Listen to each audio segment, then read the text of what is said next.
Nitai Gaur Premanande.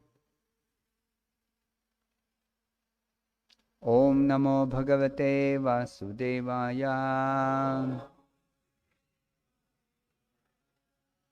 Om Namo Bhagavate Vasudevaya. Om Namo Bhagavate Vasudevaya. Narayanam Namaskritya Naram Chaiva Narottama Devim Saraswatim Vyasam Tato Jayamudiraye Nashtaprayeshu Bhadreshu Nityam Bhagavata Sevaya Bhagavati Uttama Shloke Bhaktir Bhavati Naishtike. Reading from Srimad Bhagavatam, Canto 9, Chapter 10, Text 29. Chapter 10 is describing the pastimes of Lord Ramachandra. Shri Shuka Vacha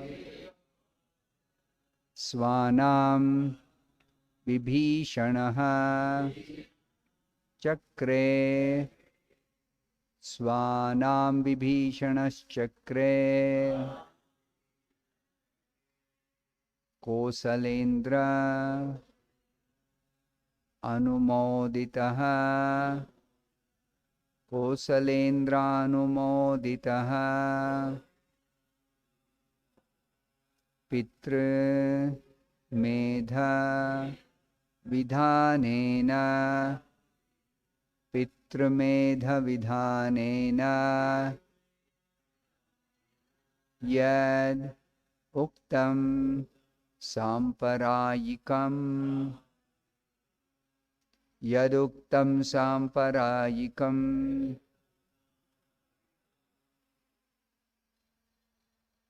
Shri Shuka Vacha Swanam Vibhishanaschakre Kosalendranumoditaha Pitrumedha Vidhanena Yaduktam Samparayikam.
Shri Shukaha Vacha. Shri Shukadev Goswami said, Swanam, of his own family members, Vibhishanaha, Vibhishana, the brother of Ravana and devotee of Lord Ramachandra, Chakre executed, Kosala Indra Anumoditaha, approved by King of Kosala, Lord Ramachandra. Pitrumedha vidhanena, by the funeral ceremony performed by the son after the death of his family member, of his father or some family member. Yaduktam, which have been prescribed. Samparayikam, duties to be performed after a person's death to save him from the path to hell. Translation and purport by His Divine Grace A.C. Bhaktivedanta Swami Prabhupada. Sri Shukadev, translation. Sri Shukadev Goswami said, Vibhishana, the pious brother of Ravana and devotee of Lord Ramachandra, received approval from Lord Ramachandra, the king of Kosala. Then he performed the prescribed funeral ceremonies for his family members to save them from the path to hell. Please repeat this translation. Sri Shukadev Goswami said, Vibhishana, the pious brother of Ravana and devotee of Lord Ramachandra, received approval from Lord Ramachandra, the king of Kosala. Then he performed the prescribed funeral ceremonies for his family members to save them from the path to hell. Purport by Srila Prabhupada.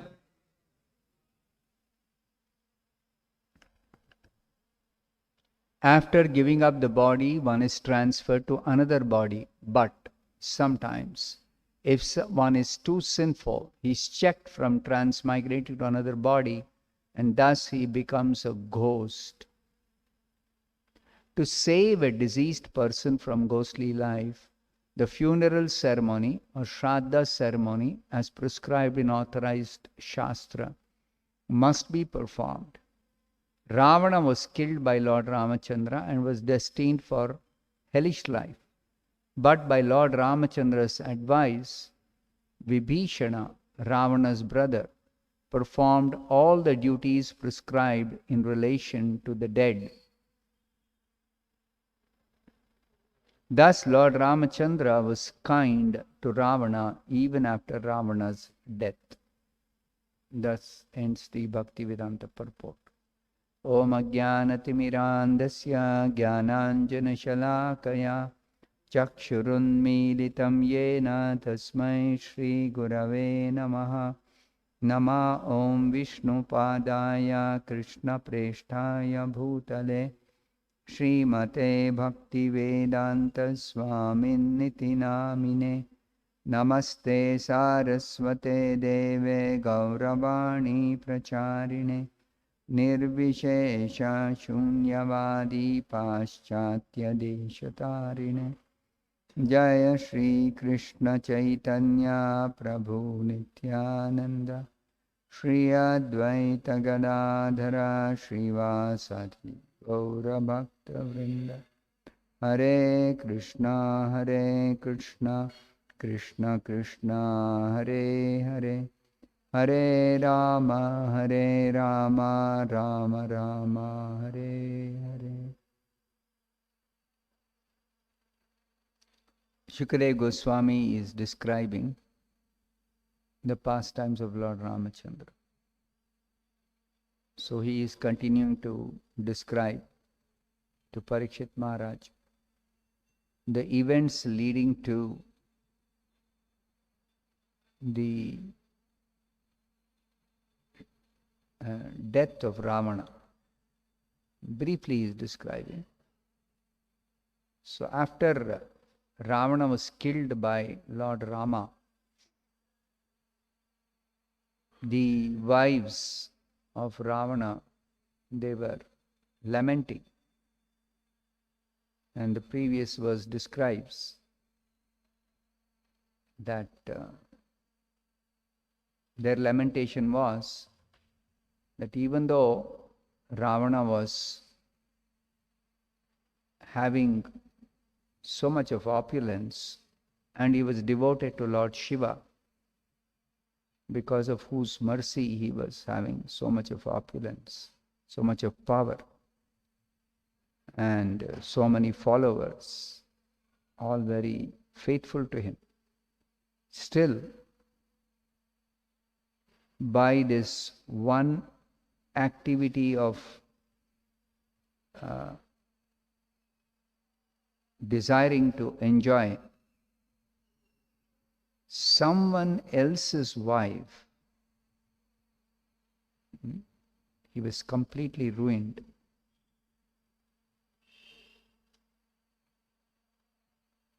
The tendency is there in the material world to enjoy somehow or the other. So, those who are pious, they take care not to simply enjoy anyway. If at all they desire enjoyment, they want to enjoy in a pious way.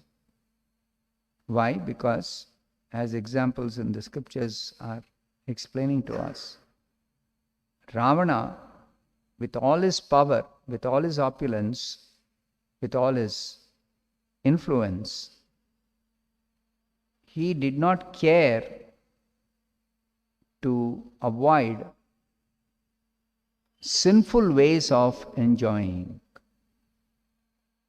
This is called demoniac nature. Demoniac nature. So, demoniac nature is very dangerous. Asuri Swabhav. Krishna describes in the Bhagavad Gita elaborately this demoniac nature. Briefly, he says the divine nature is so very nice that a person of divine nature is having so many good qualities. He just mentions 26 good qualities. But it's not just 26 qualities, it's many, many more. But he lists 26 qualities to help us understand divine nature is very much desirable by the conditioned souls in this material world. And the opposite of divine nature is demoniac nature, which is different from the influence of the gunas, which makes a person conditioned in this material world. Now, there may be a divine person who, due to conditioning by the gunas, may act in a improper way. And there may be a demoniac person, a person of demoniac nature, who due to conditioning may be acting in sattva guna. So merely seeing a person's actions, whether he is acting in sattva guna or tamo guna, you cannot conclude that one is pious, the other one is sinful. Sometimes we make the mistake of judging somebody who is acting in sattva guna as, oh, he's a pious person. And someone else who is acting in tamoguna will say, oh, he is a very, very impious person. But beyond the effect of the gunas is something called divine and demoniac nature.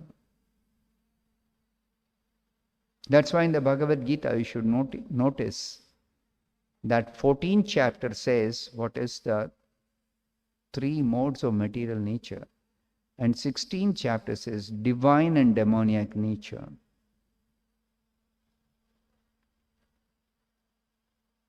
Though it is true that generally those of demoniac nature are situated in the modes of passion and ignorance, and those of divine nature are generally in the mode of goodness. But material nature's conditioning is so strong that a person of divine nature situated in the mode of goodness in the material world may become degraded and situate himself in either Rajoguna or Tamoguna. And a person who is of demoniac nature, who is generally situated in Rajoguna, Tamoguna, by influence of some association, he may elevate himself to the mode of goodness.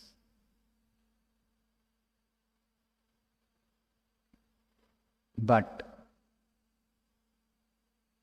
even if a person of demoniac nature is in the mode of goodness, because of his demoniac nature, he will act sinfully and very quickly he will degrade himself again back to Rajoguna and Tamoguna.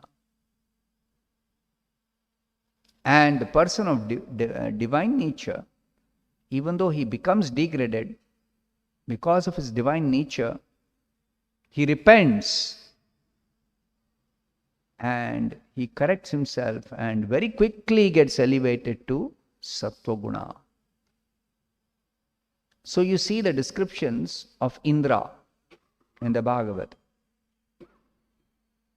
Indra generally is properly situated in Sattva-guna. Sometimes, very rarely, Indra degrades himself to Rajoguna or Tamoguna.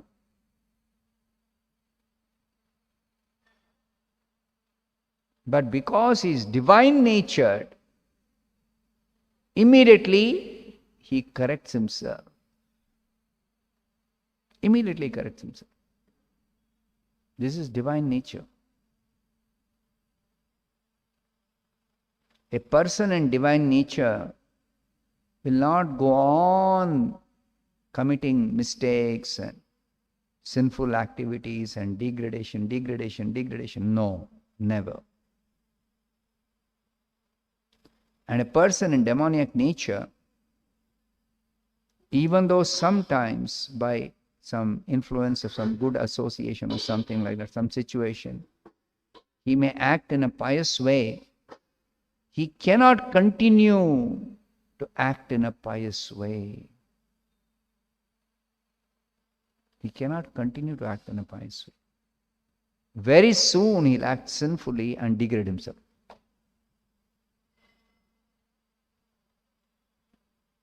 So never make the mistake of judging any person simply by his external actions. We cannot know the heart of a person simply by his external actions. You cannot.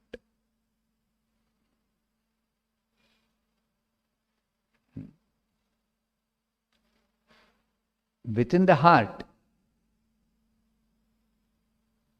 a person may be of demoniac nature, but externally he may be acting like a saintly person.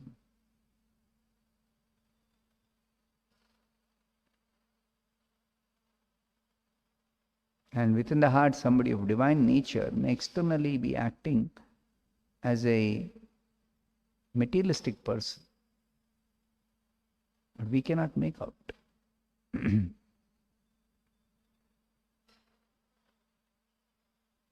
Like the common mistake people make when Sometimes we see somebody's in Jayanagar. I have heard many times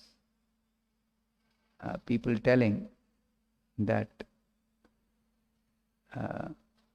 some monkeys will come to their house sometimes. So, foolish people think Hanuman is a monkey. So, all these monkeys are Hanuman, incarnation of Hanuman, or representation of Hanuman, or expansion of Hanuman. All kinds of wrong things they have heard, or they assume, or they speculate. So sometimes some of the pious people, they worship such monkeys. First of all, we should understand Hanuman is not a monkey. As much as Lord Rama is not a human being. Rama is Rama, Supreme Personality of Godhead. In any form, he may appear. Any form. He is the transcendental personality of Godhead, 100% spiritual personality. Eternally, always. Hanuman is a pure devotee, eternally, always, in any form, in any place, in any situation. He is pure devotee.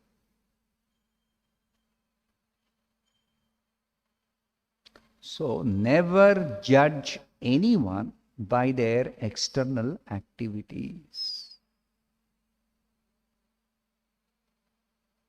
Same mistake they make when they read or hear or see Krishna dancing with some young girls. Oh, Krishna is very lusty.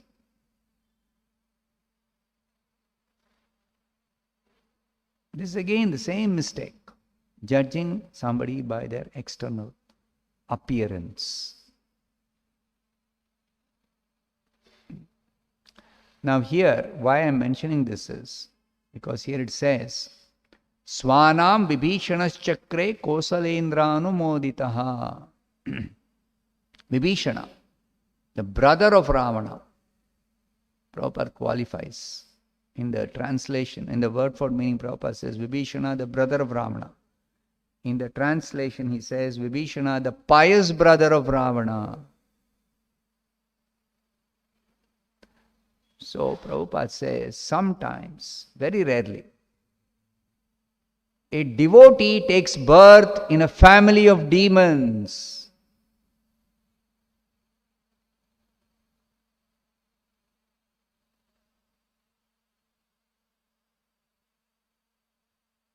And again, very rarely, sometimes, a demon takes birth in a family of devotees.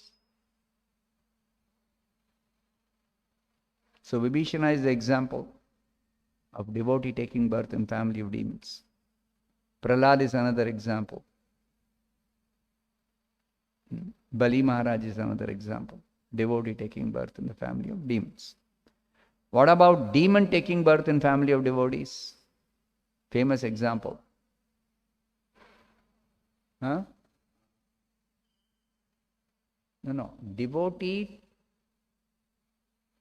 Demon taking birth in family of devotees. Ravana is not an example of that. No, not even me.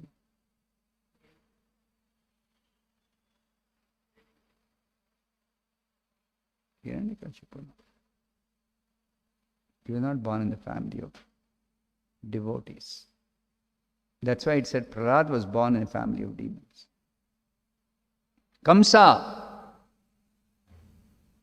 Kamsa's father Ugrasena, pure devotee. Kamsa's sister Devaki, pure devotee. But Kamsa, demon. So, even birth in a particular family, that's why Prabhupada always says that simply because somebody has taken birth in the family of a Brahmana doesn't mean he's got all Brahmanical qualities necessarily.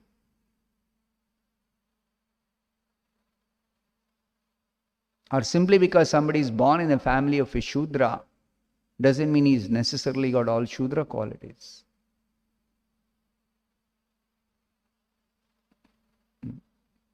So, birth is an external thing. Activities, external activities at least, are external activities. Not necessarily one should simply judge by the external activities. So Vibhishana is a devotee of Lord Ramachandra. That's why Prabhupada says, Vibhishana, the pious brother of Ravana and devotee of Lord Ramachandra. He is a devotee. So, Krishna is very kind to the living entities in this material world, and he shows his kindness in so many ways. One of the ways he shows mercy upon demons is that in their family a devotee takes birth. And simply by a devotee taking birth in the family of demons, all those demons connected to the devotee through family relationship are delivered. They're all delivered. This is Krishna's mercy. Krishna wants to deliver everybody in this material existence. So the only reason why, in spite of Krishna's desire and arrangements for delivering us, we still stuck up in this material world, is because we don't want to get deliverance. We don't want deliverance. And what is the proof of that? We don't want deliverance. We make plans to enjoy in this material world continuously, life after life after life after life after life.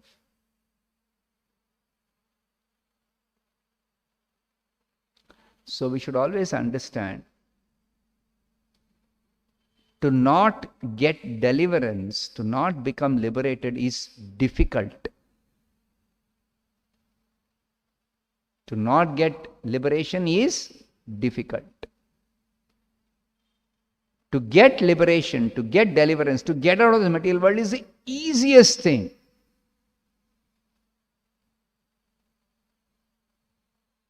Easiest thing.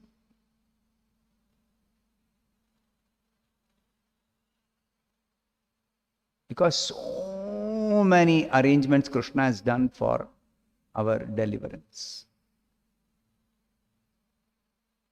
Just like take the simple example of Krishna arranging the river Ganga to come to this world. River Ganga is the water that washes the lotus feet of the Supreme Lord, Vishnu. Now that water, because it contains the dust of the lotus feet of Vishnu, it is very, very, very, very, very, very potent. Simply by taking a bath, simply by touching that water, you become completely purified of all sinful reactions. So isn't it easy to become purified? Free from all sinful reactions. If you become free from all sinful reactions, then immediately you are eligible for liberation. Then why people take bath in the Ganga and don't get liberated? So many people are taking bath in the Ganga, at least in North India, isn't it? Even South Indians, they go to some holy place where the Ganga is flowing and they take bath. But why they are not getting deliverance? They have so many plans for enjoying in this world. that liberation or deliverance is not at all there anywhere in their plan making.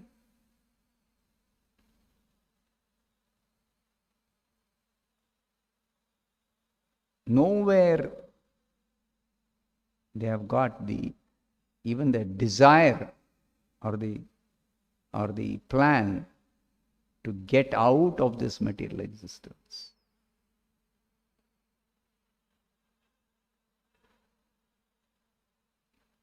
So then, why do they go to holy places? Why do they come to temples? They come to temple or they go to holy places only for their plans to be successful, for enjoying in this world. Many pious people, you can see in the society around you, very easily you can see so many pious people. All their pious activities have got one aim: sense gratification. Personal sense gratification or extended sense gratification. हम सुखी रहे, हमारा परिवार सुखी रहे. That's all.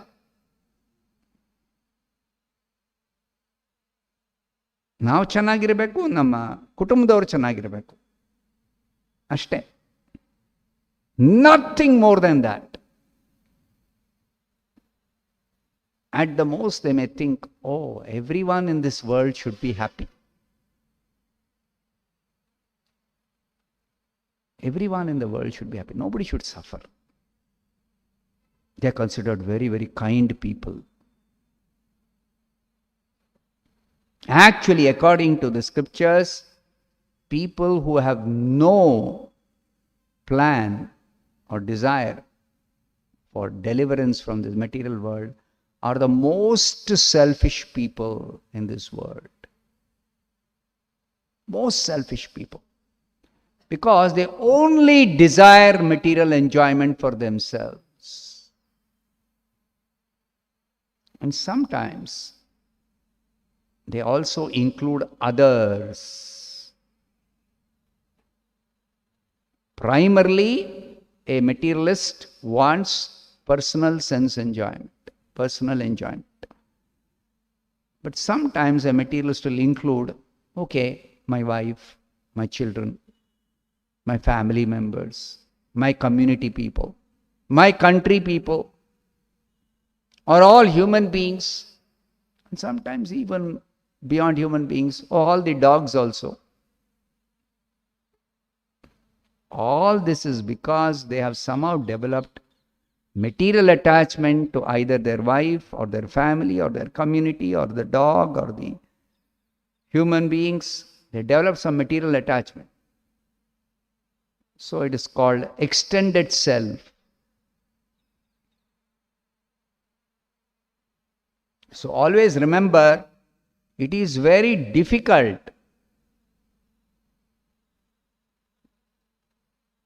to not get liberation. People think other way. It is very difficult to get liberation. But actually it is very difficult not to get liberation. So if we don't even have a desire for liberation, how can we ever get liberation? You just think about it.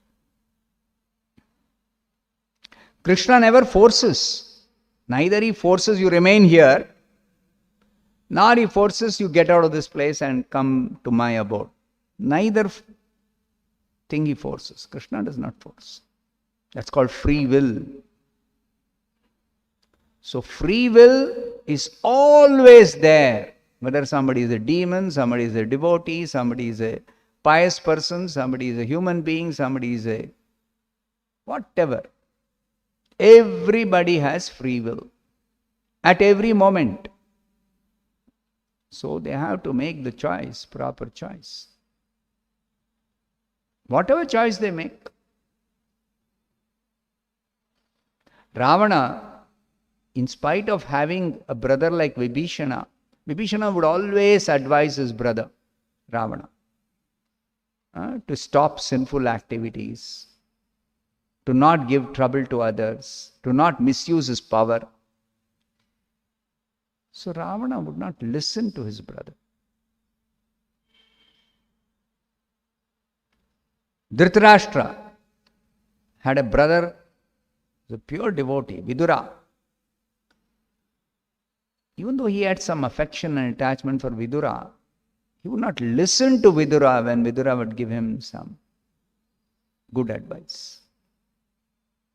The good advice, these demoniac natured people, they will hear. They will see whether it is in line with their plan for material enjoyment. Then they will say, oh, okay, very nice, I'll do like that. But if it is against their sense enjoyment, no, I don't want to follow that.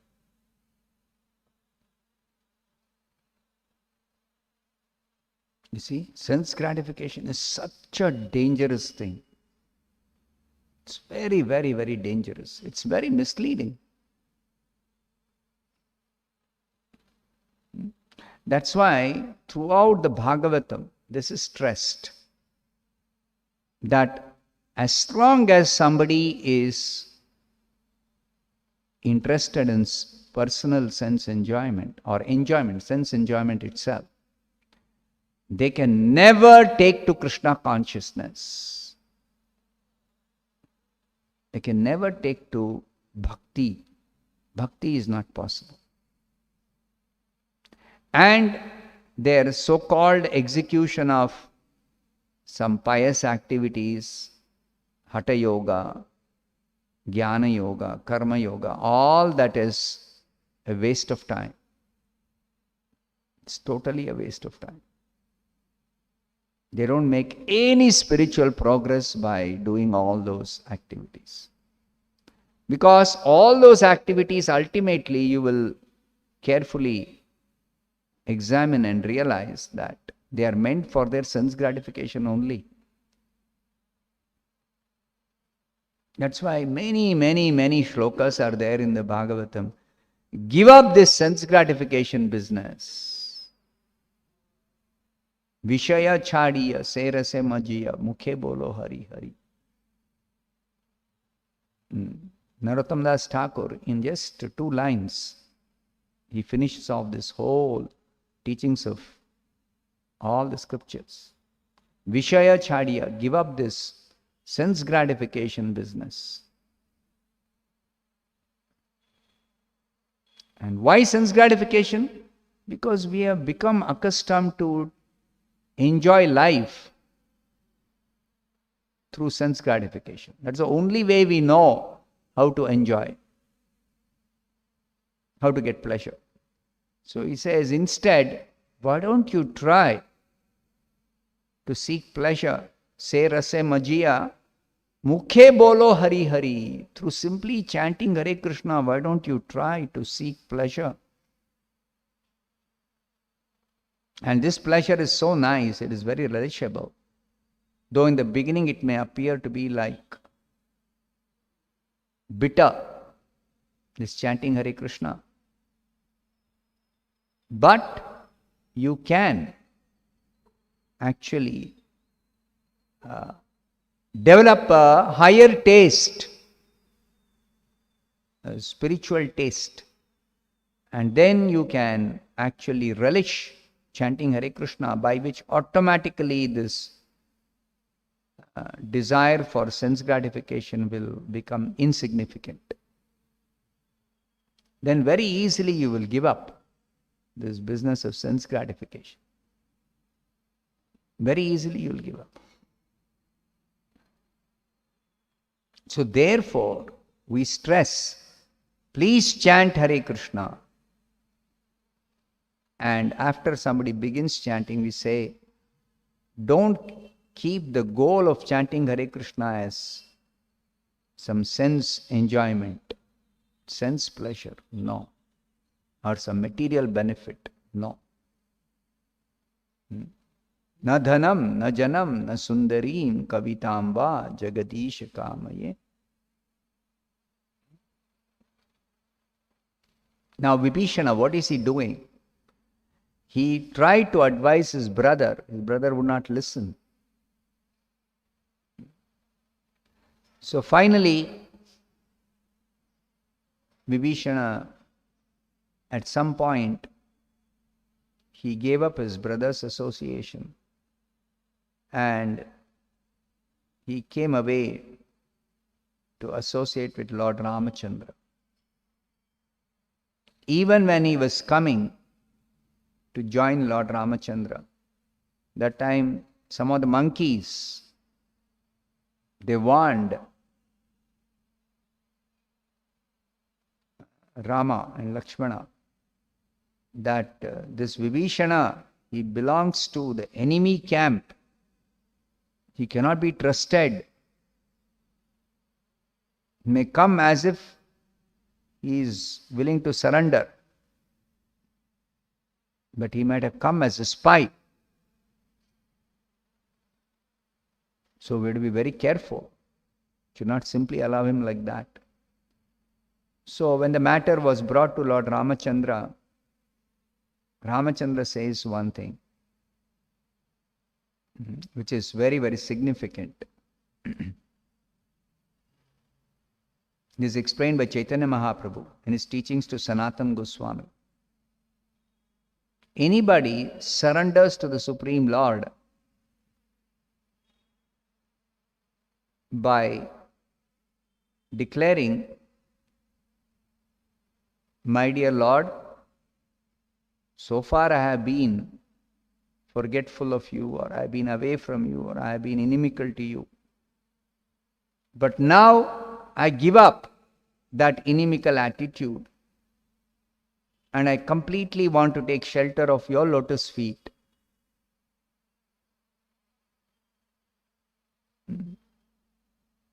I am yours and I want complete protection from you.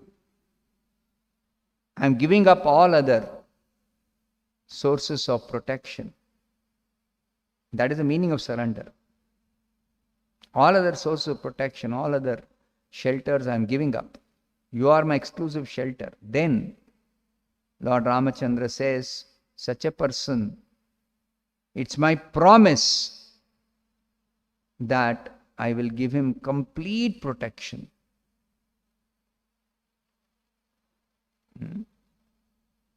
I'll give him complete protection. I'll give him full shelter. So because Vibhishana surrendered to Lord Rama said, anyone,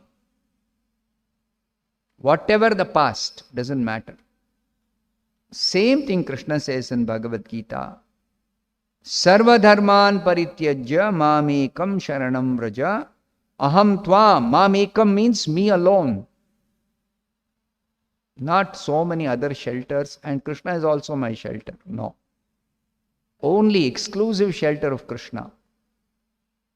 And giving up all other business, simply become engaged. When exclusive shelter of Krishna means only Krishna's business, no other business. That's why Sarva Dharman Parityaj. All other obligations, all other responsibilities, all other duties, all other attachments, everything you give up. Then, aham tvam sarva papebhya mokshayishyami ma shuchaha. Do not worry. What about the sinful reactions pending or from the past life? No. You need not worry. I will completely free you from all sinful reactions. Do not worry. So we simply have to